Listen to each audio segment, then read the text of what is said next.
hemos tenido la oportunidad, o ustedes me han permitido compartirles, una de las ilustraciones más profundas y evocadoras en la escritura, y es la descripción de la iglesia como la desposada, la esposa del Cordero.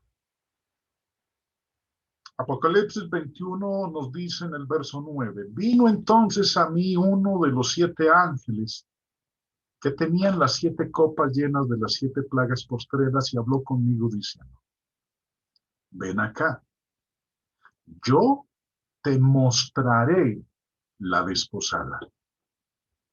Y dice que esa desposada es la esposa del Cordero.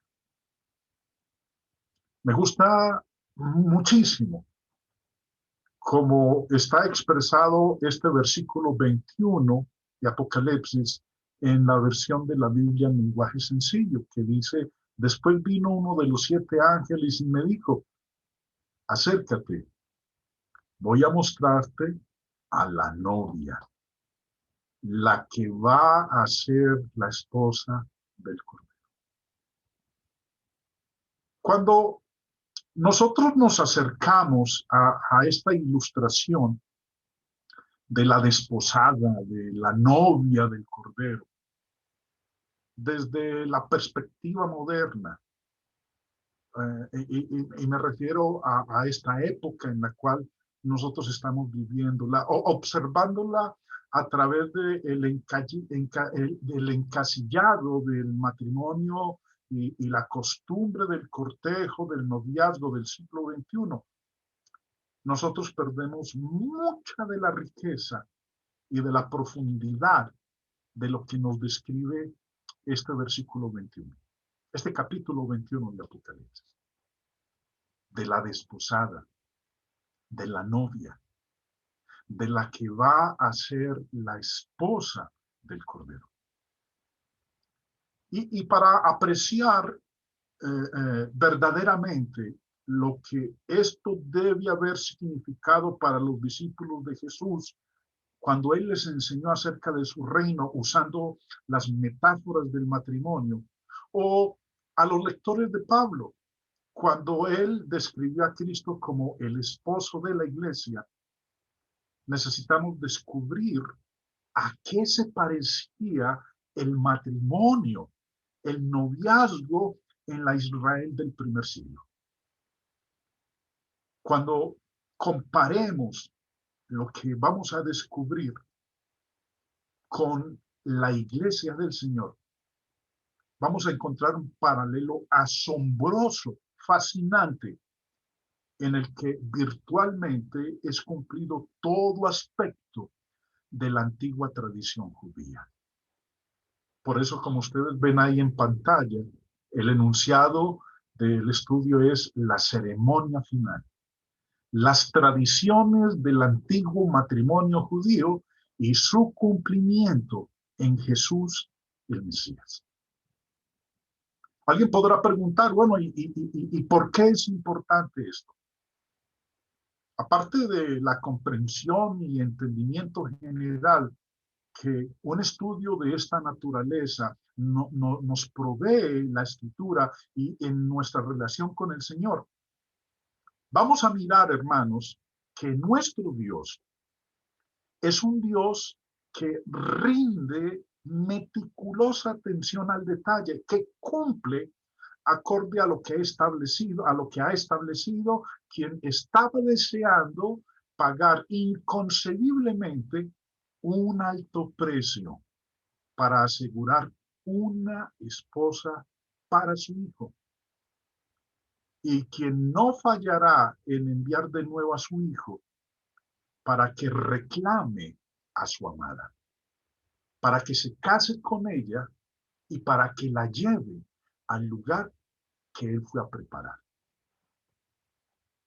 Vamos a tener varias lecciones. Yo creo que serán unas 3 lecciones, 4, si mucho, en donde quiero exponer esto del Antiguo Testamento y su cumplimiento en Jesús y la iglesia, su novia, su desposada. Vamos a empezar hablando entonces, hermanos, acerca del emparejamiento. Los matrimonios judíos generalmente eran arreglados por los padres de los novios. Y típicamente quien hacía la iniciación en ese emparejamiento era el padre del novio. Yo voy a compartirles varias citas de distintos autores donde nos dan la información con respecto a ello, obviamente basado en lo que dicen las escrituras. En el libro El matrimonio judío, tradición, leyenda y costumbres judías, leemos lo siguiente. En todos los períodos de la historia judía, casi todos los matrimonios eran arreglados por los respectivos padres de la joven pareja, quienes estaban obligados a ver que sus hijos se casaran. De esta manera, Jeremías, refiriéndose al profeta, por ejemplo, encargó a los exiliados en Babilonia: dad mujeres a vuestros hijos y dad maridos a vuestras hijas. Vamos a mirar entonces varios ejemplos que nosotros tenemos en las escrituras con respecto a de que estos matrimonios generalmente eran arreglados por los padres de los novios. En Génesis capítulo 34 leemos nosotros acerca de la hija de Jacob, Dina. Y dice el texto: pero su alma se apegó a Dina, la hija de Lea, y se enamoró de la joven y habló al corazón de ella. Y habló Siquem a Hamor, su padre, diciendo: tómame por mujer a esta joven. Pero oyó Jacob que Siquem había amancillado a Dina su hija, y estando sus hijos con su ganado en el campo, cayó Jacob hasta que ellos viniesen. Y se dirigió Hamor, padre de Siquem, a Jacob para hablar con él. Entonces vemos aquí cómo el padre de Siquem va a hablar con Jacob, el padre de Dina, con el propósito de organizar el emparejamiento de la hija de él con su hijo Siquem. También en el escrito de Edwin Yamauchi, Aspectos culturales del matrimonio en el mundo antiguo, en la página 242, escribe: el matrimonio era arreglado por los padres. Una madre podía desempeñar algún papel, pero un padre podía actuar solo. Leamos los ejemplos que nosotros tenemos en la escritura. Génesis 21 dice, verso 14: entonces Abraham se levantó muy de mañana y tomó pan y un odre de agua y lo dio a Agar, poniéndolo sobre su hombro, y le entregó el muchacho y la despidió. Y ella salió y anduvo errante por el desierto de Beerseba. Nos estamos refiriendo aquí a la concubina de Abraham, con la cual él tuvo el hijo Ismael, porque ella fue la mujer que Sara le entregó a Abraham, creyendo que a través de ella era que se iba a cumplir la promesa que Dios le había hecho a Abraham de darle un hijo. Ahora, el texto nos dice a continuación: y habitó en el desierto de Parán, y su madre le tomó mujer de la tierra de Egipto. Otro ejemplo que tenemos en las escrituras de los padres arreglando los matrimonios de sus hijos. Génesis capítulo 27 dice: y dijo Rebeca a Isaac: fastidio tengo de mi vida a causa de las hijas de Ed. Si Jacob toma mujer de las hijas de Ed como estas, de las hijas de esta tierra, ¿para qué quiero la vida? Capítulo 28, verso 1. Entonces Isaac llamó a Jacob y lo bendijo y le mandó diciendo: no tomes mujer de las hijas de Canaán. Leyendo también, hermanos, en el mismo artículo de Edwin Yamauchi, en Génesis capítulo 38, nos dice en el versículo 6, después Judá tomó mujer para su primogénito la cual se llamaba Tamar. En el libro de Galen Peterson, La tradición eterna, las costumbres judías, los días festivos y los eventos históricos que revelan la verdad bíblica, en la página 132, escribe, durante la era bíblica, los hijos e hijas por igual estaban completamente bajo la autoridad de sus padres. El emparejamiento era hecho entre las cabezas de las familias, los padres. El padre del hijo tomaba la iniciativa primaria. Vemos entonces, hermanos, en estas citas de estos escritos y también en los textos que acabamos de leer, que eran los padres de los novios los que generalmente arreglaban los matrimonios. Ahora, segundo aspecto del emparejamiento. Los padres podían emplear un agente en quien se depositaba la confianza de encontrar la novia. Leyendo nuevamente en el artículo de Yamauchi, Aspectos culturales del matrimonio en el mundo antiguo, nos cita él el texto de Génesis 24, donde dice, y dijo Abraham a un criado suyo, el más viejo de su casa, que era el que gobernaba en todo lo que tenía, pon ahora tu mano debajo de mi muslo, y te juramentaré por Jehová, Dios de los cielos y Dios de la tierra, que no tomarás para mí hijo, mujer de las hijas de los cananeos, entre los cuales yo habito, sino que irás a mi tierra y a mi parentela y tomarás mujer para mi hijo Isaac. Segundo aspecto. Si no eran los padres entonces encargaban a uno de sus sirvientes para que él, en quien depositaban toda su confianza, en el que era el encargado de todos sus asuntos, fuera el encargado de buscarle la novia a su hijo. Ahora, tercer elemento, aunque no era esencial, a veces era preguntado el consentimiento de la novia. Estamos leyendo el caso de Abraham cuando a su siervo le encarga que busque una esposa para su hijo, pero no en Canaán, sino en Ur de los Caldeos, de donde él había salido. Y leemos nosotros que él antes de irse le dice a Abraham, Génesis 24:5, el criado le respondió, quizá la mujer no querrá venir en pos de mí a esta tierra. Volveré pues tu hijo a la tierra de donde saliste. Vemos aquí que nos está diciendo que en este caso la mujer a lo mejor no querría casarse. Quizá la mujer no querrá venir en pos de mí a esta tierra. Ahora, en la parte final del capítulo 24 leemos que cuando él llegó a Ur de los Caldeos, de donde había salido Abraham, y encontró a Rebeca, nos dice el texto en el verso 57, ellos respondieron entonces, llamemos a la doncella y preguntémosle. Y llamaron a Rebeca y le dijeron, ¿irás tú con este varón? Y ella respondió, sí, iré. Entonces vemos hasta aquí tres elementos, hermanos, en lo que tiene que ver con el emparejamiento en el Antiguo Testamento. Primero, los matrimonios judíos generalmente eran arreglados por los padres de los novios.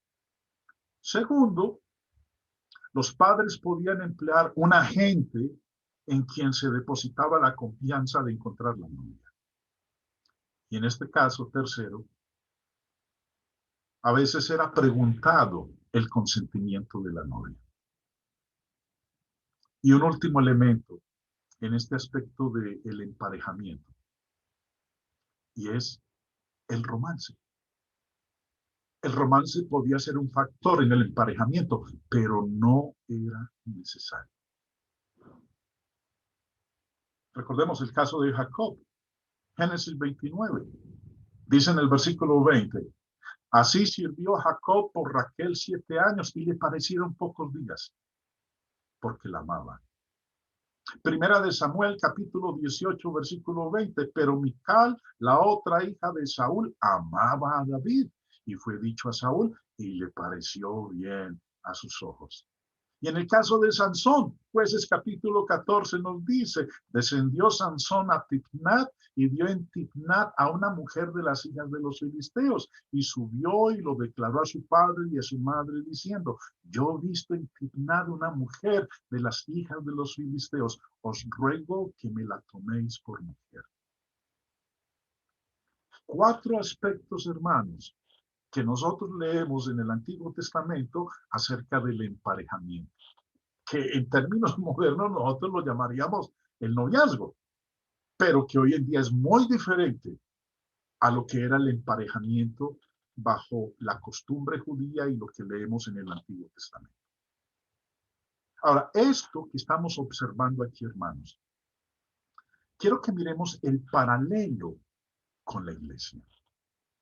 Recuerden que lo que quiero exponerles a ustedes es cómo esta ceremonia del emparejamiento, del desposorio y del matrimonio es algo que se cumple en la relación de nuestro Señor Jesucristo con la iglesia. ¿Qué paralelos encontramos nosotros en lo del emparejamiento? Primero que todo, el Señor es considerado como el prometido, el novio de Israel en el Antiguo Testamento. Y en el Nuevo Testamento, Jesús es considerado como el prometido, el novio de la iglesia. Isaías 54 nos dice, hablando de Jehová, el novio, el prometido de la Israel en el Antiguo Testamento. Dice en el verso 5, porque tu marido es tu hacedor, Jehová de los ejércitos es su nombre, y tu redentor, el Santo de Israel, Dios de toda la tierra será llamado. Porque como a mujer abandonada y triste de espíritu te llamó Jehová, y como a la esposa de la juventud que es repudiada, dijo el Dios tuyo. Oseas 2 dice el verso 19, y te desposaré conmigo para siempre, te desposaré conmigo en justicia, juicio, benignidad y misericordia, y te desposaré conmigo en fidelidad y conocerás a Jehová. Ahora, el Nuevo Testamento. Cristo como el prometido de la iglesia en el Nuevo Testamento. El apóstol Pablo en 2 de Corintios 11 dice en el verso 2, porque os celo con celo de Dios, pues os he desposado con un solo esposo para presentaros como una virgen pura a Cristo. Y el texto que ustedes conocen muy bien porque lo hemos estado estudiando en las clases anteriores cuando estábamos hablando acerca del desposorio, Apocalipsis capítulo 19. Empezando en el verso 7 nos dice, gocémonos y alegrémonos y démosle gloria, porque han llegado las bodas del Cordero y su esposa se ha preparado. Y a ella se le ha concedido que se vista de lino fino, limpio y resplandeciente, porque el lino fino es las acciones justas de los santos. Y el ángel me dijo, escribe, bienaventurado los que son llamados a la cena de las bodas del Cordero. Y me dijo, estas son palabras verdaderas de Dios. Ya vemos entonces el paralelo. Dios, Jehová con Israel, Jesús, el novio, con la iglesia, la desposada.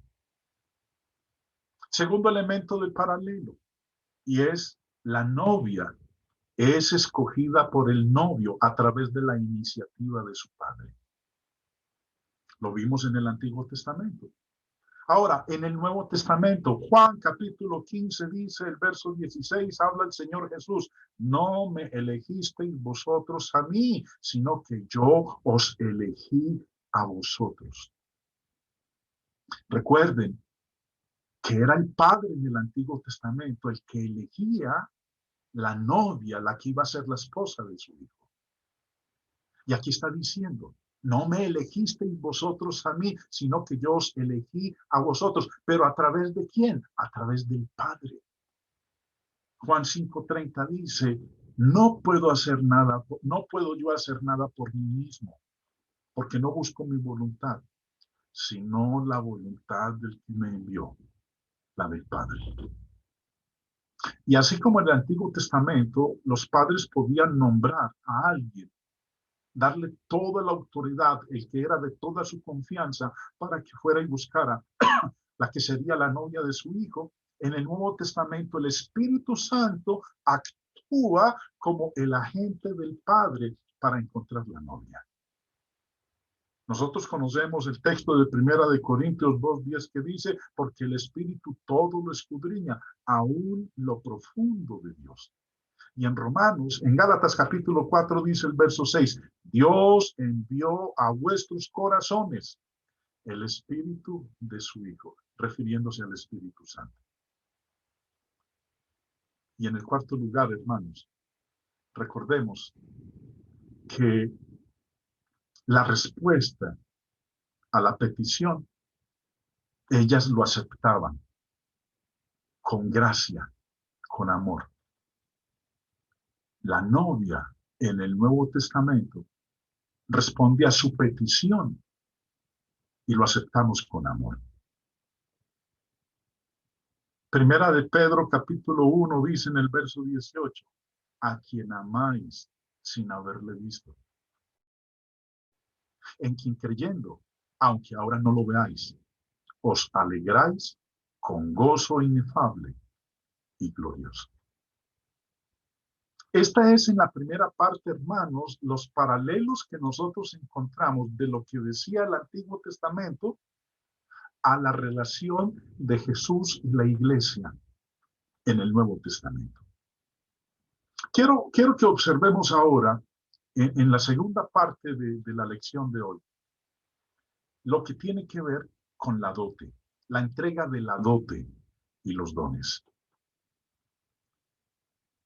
En Génesis, capítulo 34, leíamos nosotros ahora que Siquem le pidió a su padre que fuera y hablara con Jacob. Y pidiera, por decirlo en lenguaje nuestro, la mano de Dina de la quien él se había enamorado. Y cuando su padre va a hablar con Jacob con respecto a Dina, le dice en el verso 11 y 12. Siquem también dijo al padre de Dina y a los hermanos de ella, halle yo gracia en vuestros ojos y daré lo que me dijereis. Yo estoy enamorado de Dina, me quiero casar con ella. Lo que ustedes me pidan, yo se los daré. Versículo 12. Aumentad a cargo mío mucha dote y dones, y yo daré cuanto me dijereis, y dadme la joven por mujer. Hay dos palabras aquí, como ustedes acaban de observar, que quiero que le prestemos atención en lo que sigue a continuación. La primera palabra es dote. La palabra dote viene de este término hebreo, muar. ¿Qué significa? Significa precio de una esposa. Lo que se pagaba por una esposa. Era un pago del novio al padre de la novia. En contraste a los dones. Una cosa era la dote, otra cosa eran los dones. Los dones eran la presentación de un regalo o regalos a la novia. La dote era el precio que se pagaba al papá de la novia.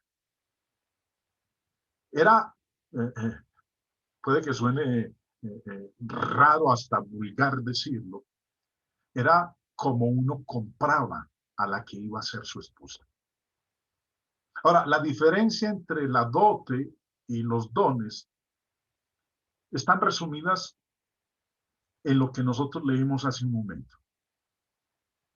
Quizás la más significativa entre ellas es que la dote era una obligación de la ley, mientras que los dones era una expresión del corazón. La dote era pagada al padre, mientras que los dones eran un regalo para la novia. La palabra dones viene de este término hebreo, matán, que según el diccionario hebreo significa presente, lo que se da, dádiva, don. La dote era el precio pagado al papá de la novia. Los dones eran los regalos que se le daban a la novia. El libro El contrato matrimonial judío, un estudio del estatus de la mujer en la ley judía. Louis Epstein escribe al respecto y dice, originalmente el muar, o sea pues la dote, y el matán, dones, eran pagados ambos en efectivo. Sin embargo, eran claramente diferentes el uno del otro. El primero era dado al padre, el último a la novia. El primero, o sea, pues la dote, era legal y obligatorio. El último, los dones, era social y voluntario. El primero expresaba el lado comercial del matrimonio. El último, lo romántico.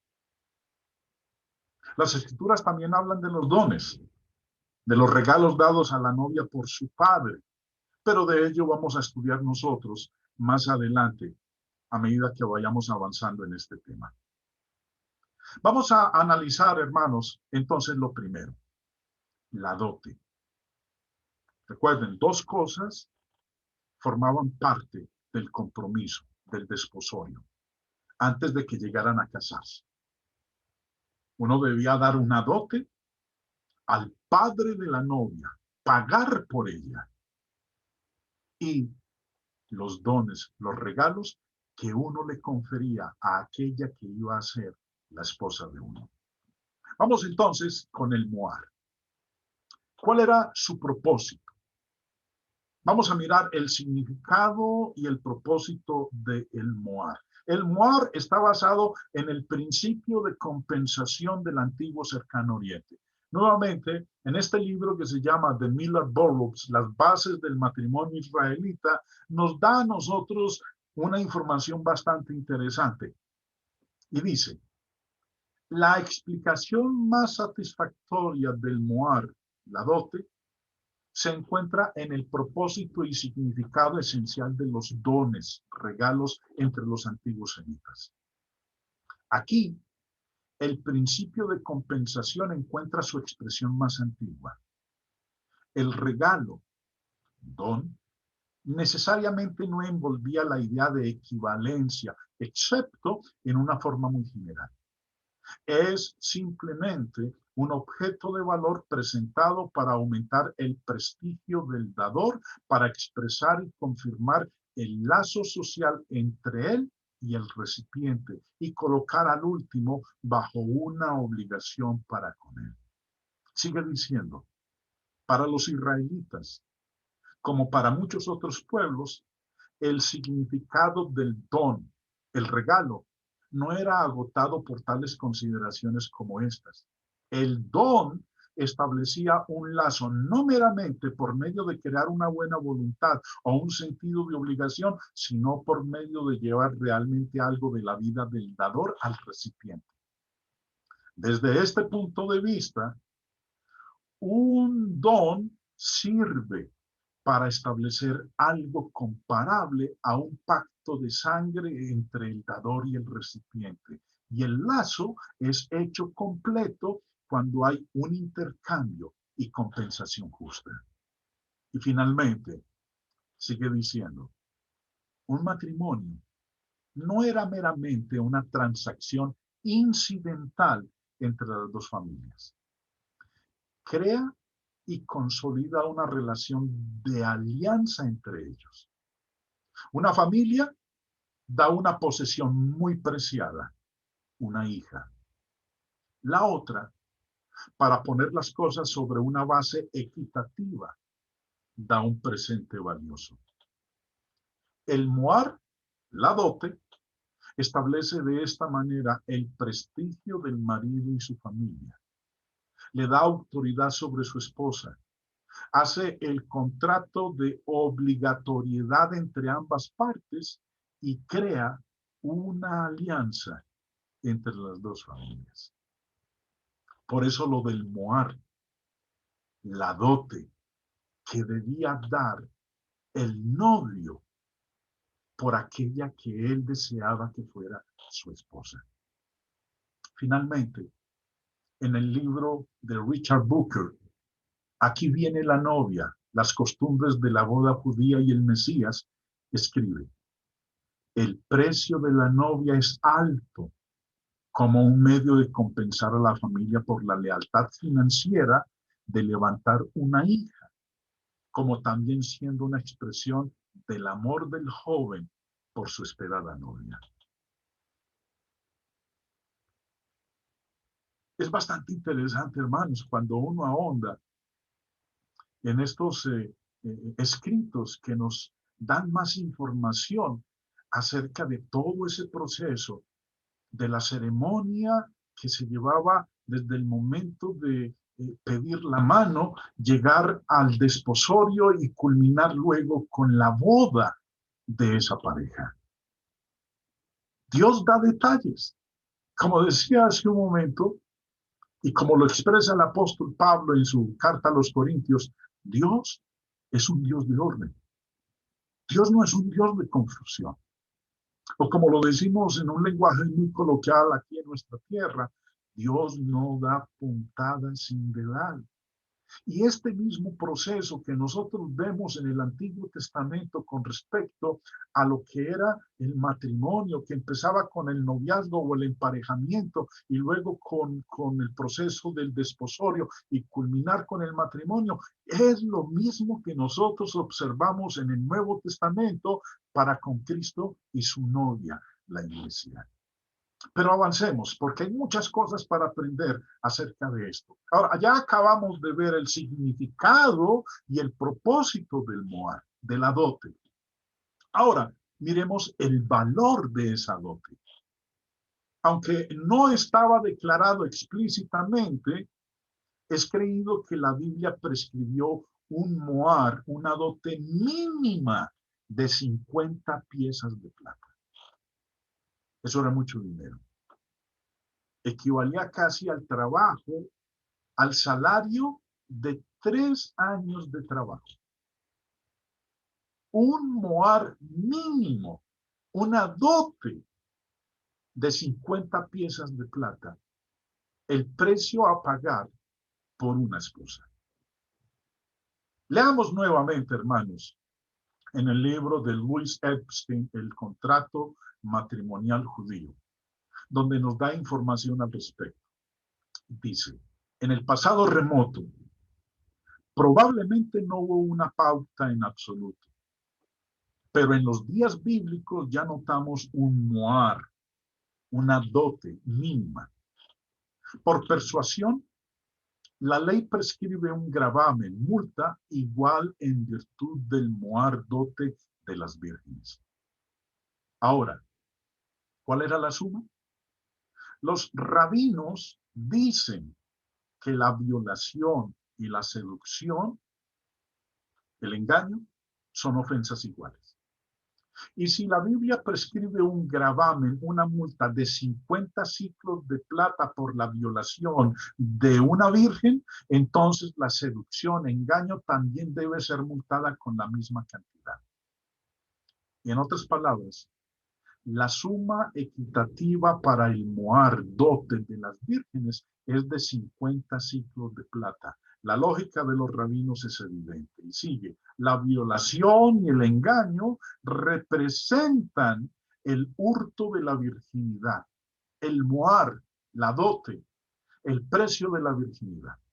Probablemente es por la misma lógica que la Biblia prescribe un gravamen, multa de 100 piezas de plata, el doble del precio de la virginidad, para el marido que niegue falsamente la virginidad de su desposada.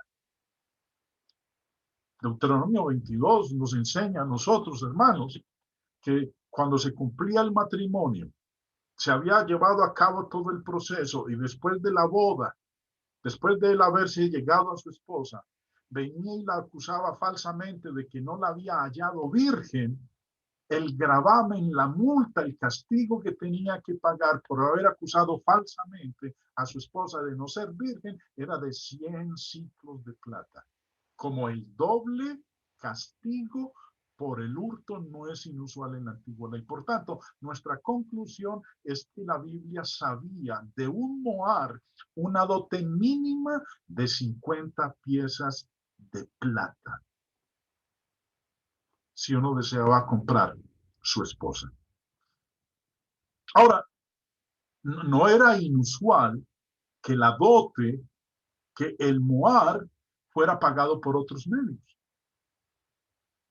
Vamos a leer nosotros aquí varios ejemplos de la dote que se pagó, pero utilizando otros medios, no 50 ciclos de plata.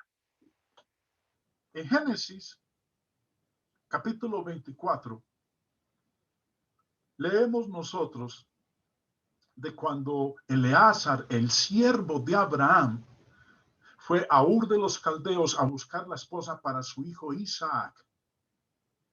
Entonces habla con el padre de Rebeca, Labán, quien está actuando en lugar del padre de Rebeca, y le dice, el capítulo 24, verso 53, miremos el moar que él dio, la dote que dio por la que iba a ser la futura esposa de Isaac.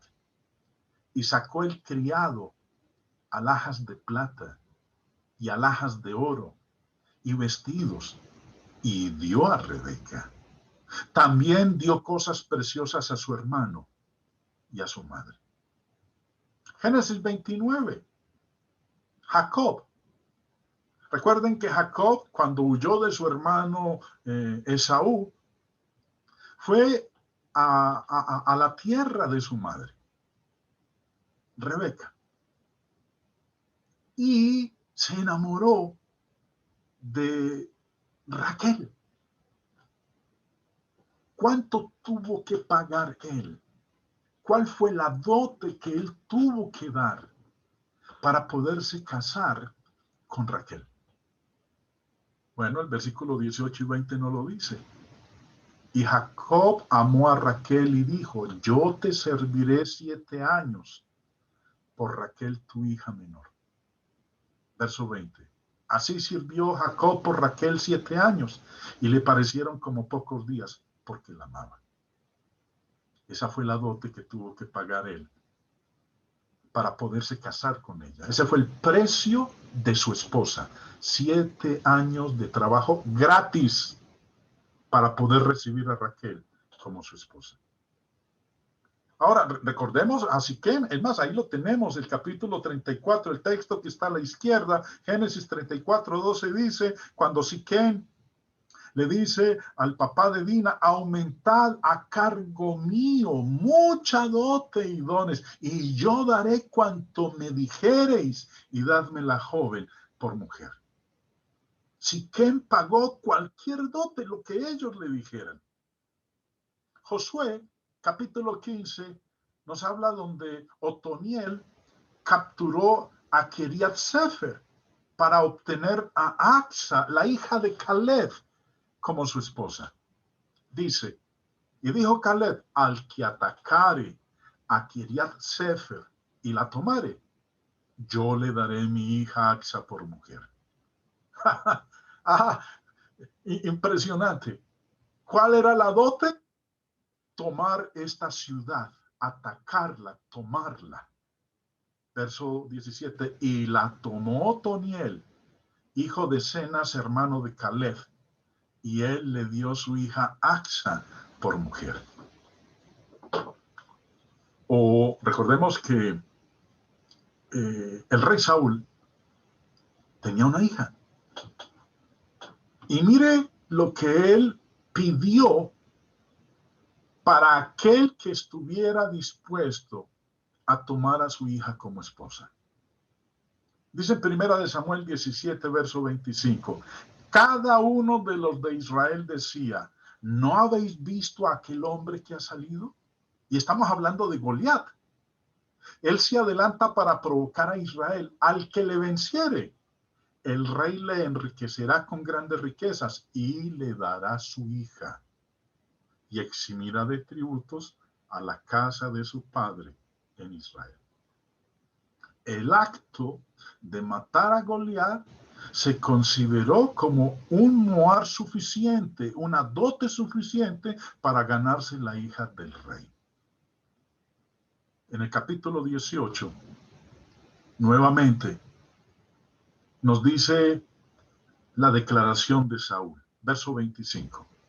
Y Saúl dijo, decida así a David, el rey no desea la dote, sino 100 prepucios de filisteos, para que sea tomada venganza de los enemigos del rey. Pero Saúl pensaba hacer caer a David en manos de los filisteos. Cuando sus siervos declararon a David estas palabras, pareció bien la cosa a los ojos de David para ser yerno del rey. Y antes que el plazo se cumpliese, se levantó David y se fue con su gente y mató a 200 hombres de los filisteos y trajo David los prepucios de ellos y los entregó todos al rey a fin de hacerse yerno del rey. Y Saúl le dio su hija Mical por mujer. Vemos en estos ejemplos, hermanos, como decía hace un momento, que no era inusual que el moar fuera pagado por otros medios, como los que acabamos nosotros de ver aquí. Es más, finalmente, leamos el caso de Oseas, donde Oseas pagó un moar de 15 ciclos de plata y un homer y medio de cebada por su esposa. Dice en el verso 1, me dijo otra vez Jehová, ve, ama a una mujer amada de su compañero, aunque adúltera, como el amor de Jehová para con los hijos de Israel, los cuales miran a dioses ajenos y aman tortas de pasas. La compré entonces para mí por 15 ciclos de plata y un homer y medio de cebada. Y le dije, tú serás mía durante muchos días. No fornicarás, ni tomarás otro varón. Lo mismo haré yo contigo. Bueno, hermanos, hasta aquí hemos visto lo relativo al moar, el precio a pagar por una esposa, la dote, como está estipulado en el Antiguo Testamento. Vamos a mirar en la próxima lección lo relativo a los dones. Recuerden, una cosa era la dote, que era lo que se le daba al padre de la novia, y otra cosa eran los dones, lo que se le daba a la novia. Está la palabra hebrea y dice presente, lo que se da, la dádiva, el don, los regalos que el novio daba a la novia. Pero eso, hermanos queridos, lo vamos a estudiar en nuestra próxima lección. Espero que lo que he expuesto hasta aquí les haya ayudado a algunos de ustedes a entender muy bien la tradición del antiguo matrimonio judío. Lo más interesante, su cumplimiento en Jesús el Mesías. Jesús con su desposada, con su novia, que es la iglesia. Gracias, hermanos, por acompañarnos en el día de hoy y los invito también para la segunda parte de la lección en estos días.